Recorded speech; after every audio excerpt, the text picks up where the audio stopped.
Olá, amigos, tudo bem?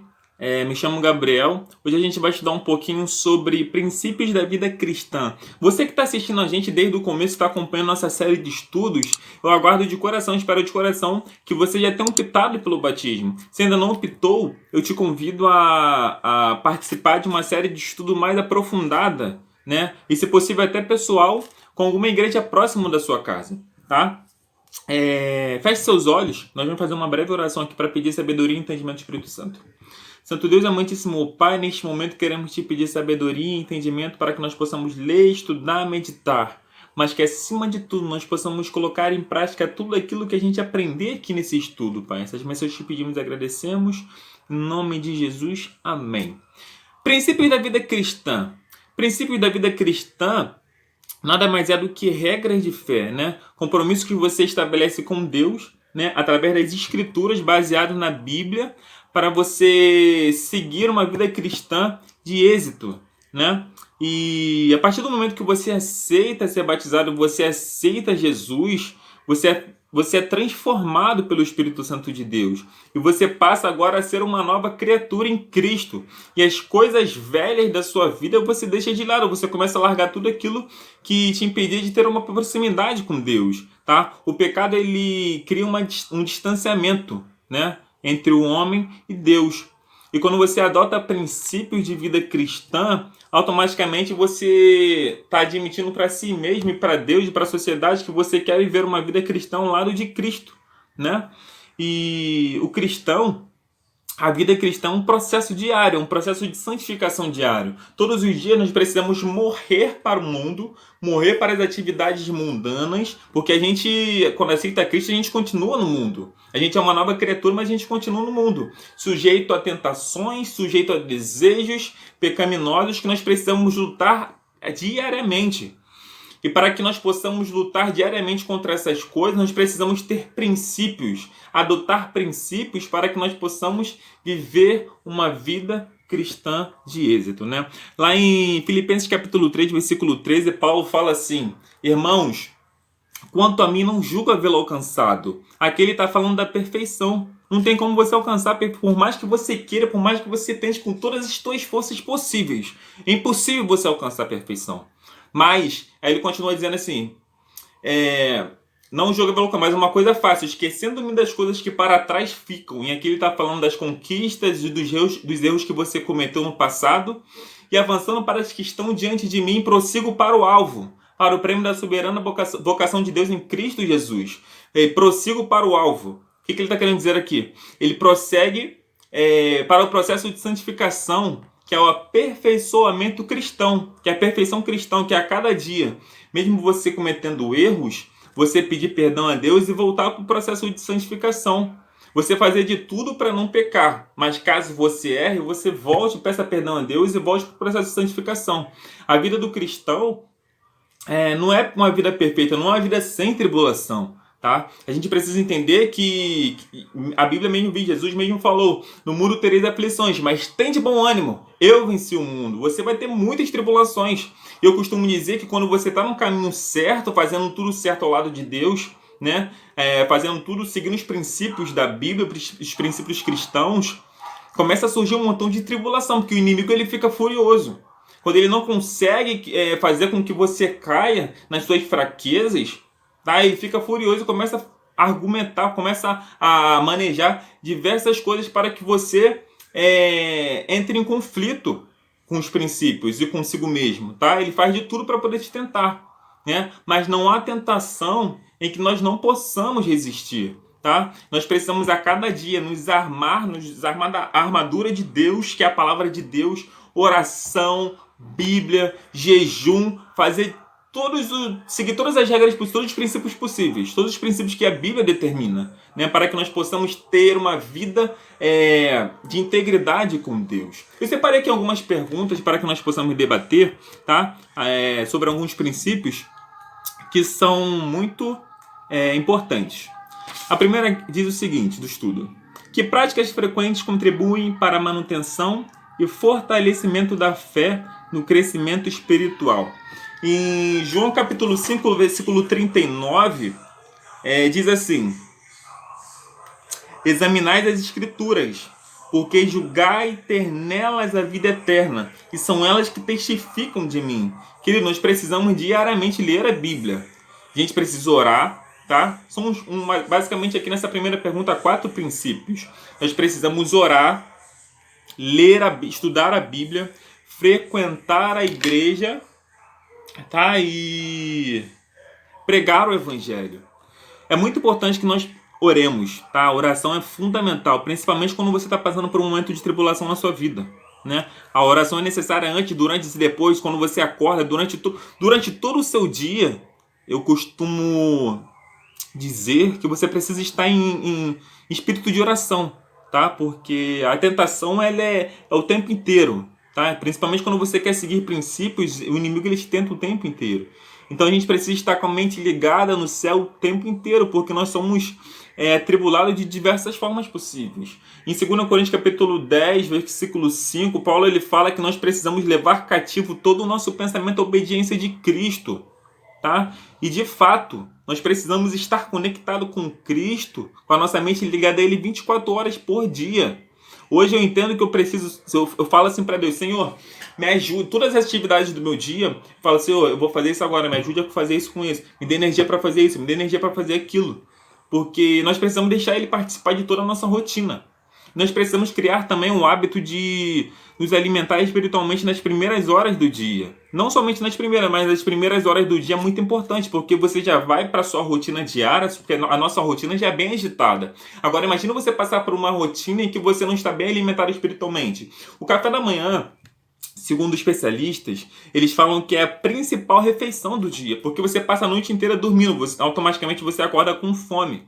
O corpo ele acorda carente de comida. E quando você toma o café da manhã, automaticamente você renova as suas energias, as energias do seu corpo, né?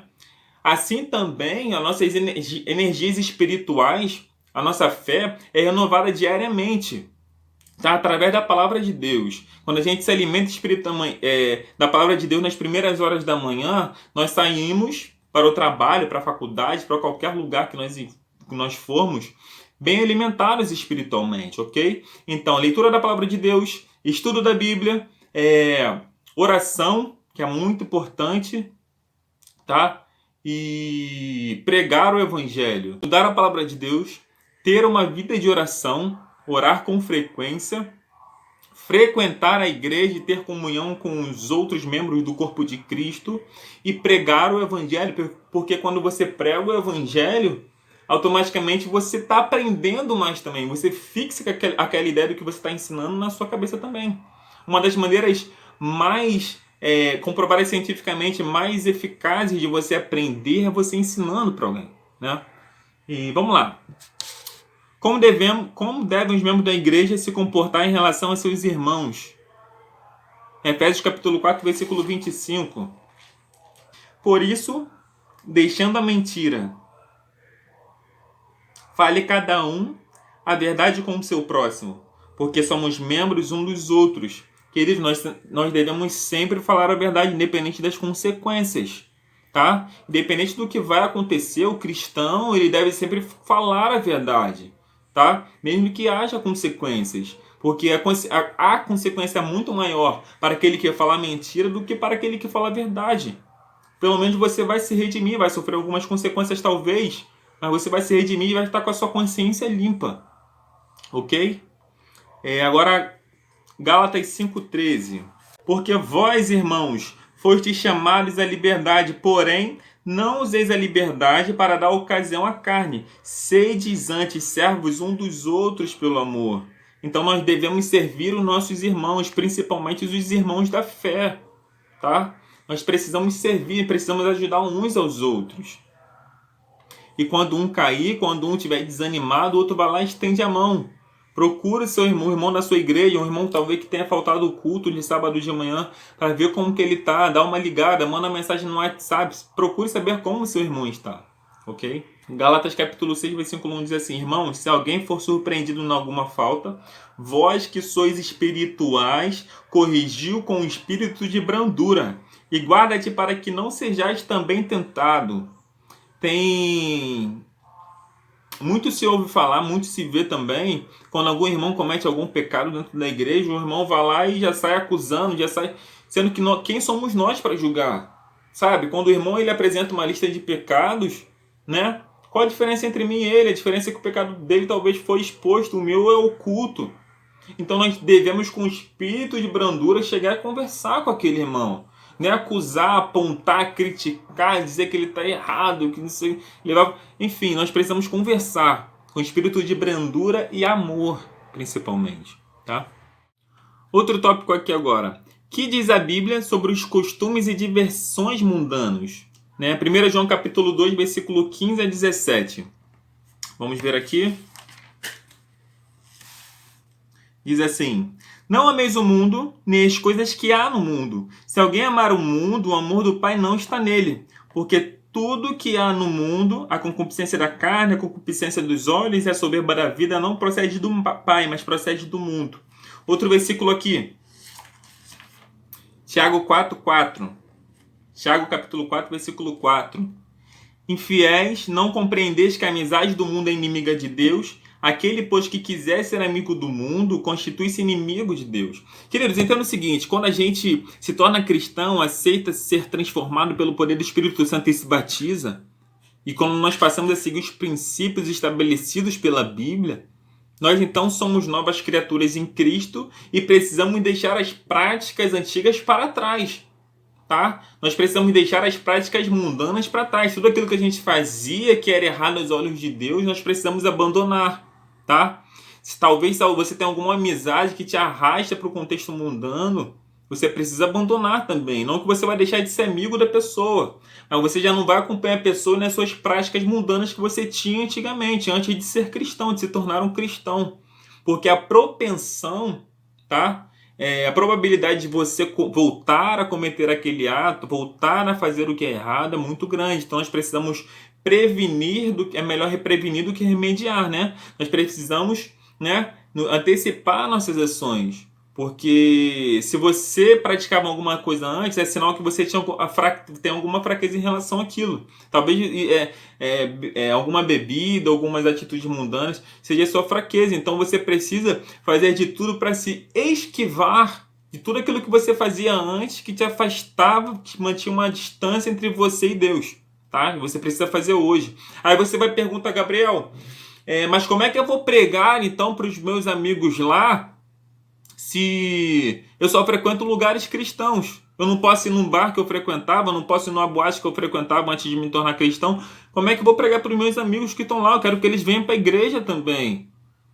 Você não precisa estar lá para pregar para eles. Você não precisa frequentar os lugares que eles frequentam para pregar. Liga, manda uma mensagem. Outra coisa, eu tenho certeza, queridos, que onde você mora, existe pelo menos uns 30 vizinhos que necessitam aprender, ouvir falar sobre o amor de Cristo. Existem pelo menos umas 30 pessoas não crentes que precisam ser transformadas também, assim como você foi transformado, que precisa receber a mensagem do Evangelho também. Ok? Então, por que você vai para uma boate, para um barzinho, para qualquer lugar mundano para pregar o Evangelho? Né? Sendo que ao redor de onde você mora, no seu trabalho, na sua área de convívio, existem diversas pessoas que necessitam ouvir a mensagem do Evangelho também. É uma coisa para se pensar, né? Próximo tópico. Que princípio a Bíblia estabelece para orientar o comportamento sexual? Êxodo capítulo 20, versículo 14, tá? Diz assim: não adulterarás. Outro versículo, 1 Coríntios capítulo 6, versículo 9. Diz assim: ou não sabeis que os injustos não herdarão o reino de Deus? Não vos enganeis, nem impuros, nem idólatras, nem adúlteros, nem afeminados, nem sodomitas, nem ladrões, nem avarentos, nem bêbados, nem maldizentes, nem roubadores herdarão o reino de Deus. Queridos, que princípios a Bíblia estabelece? Você que é casado, não deve adulterar. Você que é solteiro, né, tem que manter-se puro até o casamento. Tá? O casamento é o que sela, né, a vida da pessoa que quer ter uma relação sexual. Tá? É o compromisso que o casal tem com Deus.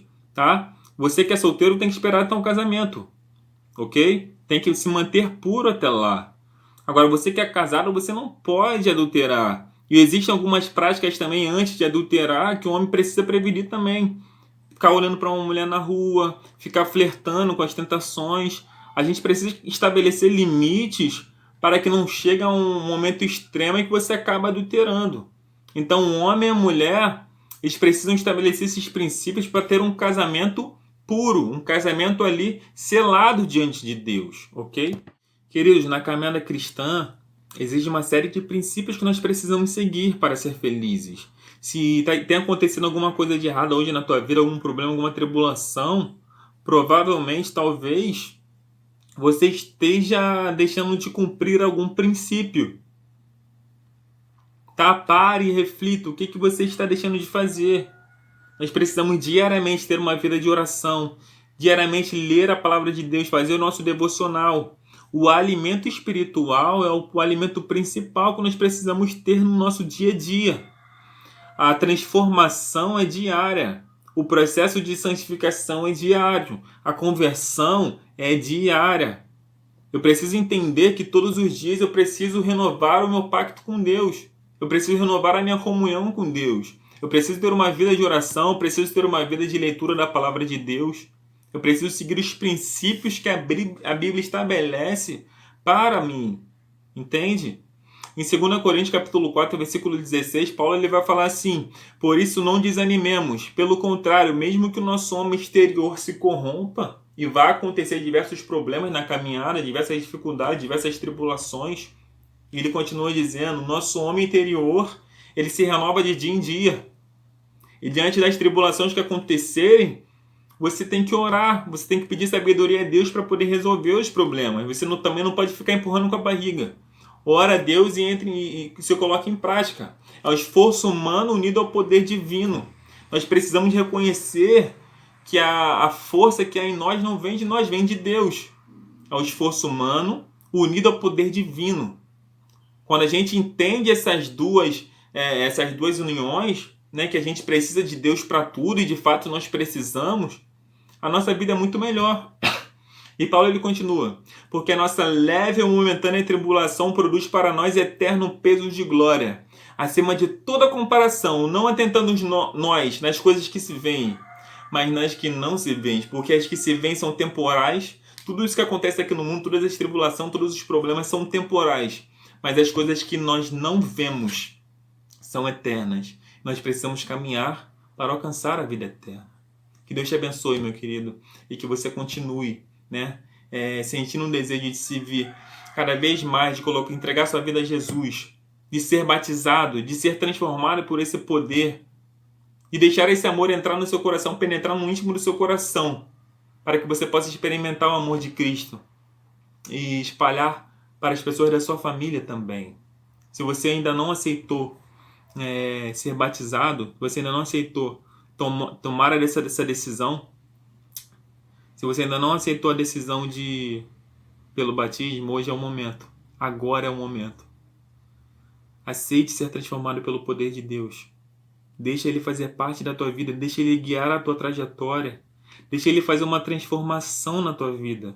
E você vai ver como é bom estar ao lado de Deus. Como é bom, mesmo em meio a tantas tribulações, você ter Deus Ele te guiando, Deus Ele te orientando, Deus te dando sabedoria todos os dias para que você possa tomar as atitudes corretas. E você vai ver a mudança que Ele vai fazer na tua vida. Amém?